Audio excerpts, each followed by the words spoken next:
Friends, welcome to N wife kitchen. நம்ம வந்து பருப்பு இல்லாமல் அரைக்கீரை கடையில் செய்கிறது எப்படின்னு பார்க்கலாம் வாங்க. வெங்காயம், தக்காளி, பூண்டு, பச்சை மிளகாய் சேர்த்து எப்படி நம்ம சுவையான அரைக்கீரை கடையில் செய்யலான்றதை பார்க்கலாம். ஒரு பாத்திரத்தில் கொஞ்சம் தண்ணி விட்டு வெங்காயம், பச்சை மிளகாய் ஒரு 3, தக்காளி, மஞ்சள் தூள் ஒரு 1/2 டீஸ்பூன் சேர்த்து கொஞ்சம் கொதிக்கட்டும்.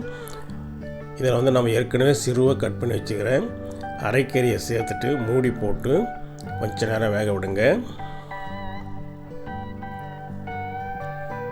இப்போ அரைக்கீரை வந்து சூப்பராக ரெடியாக இருக்குது. இதில் வந்து நம்ம புளி கொஞ்சம் உப்பு சேர்த்து மறுபடியும் வேக வச்சுட்டு கொஞ்சம் ஆற விடுங்க. அதை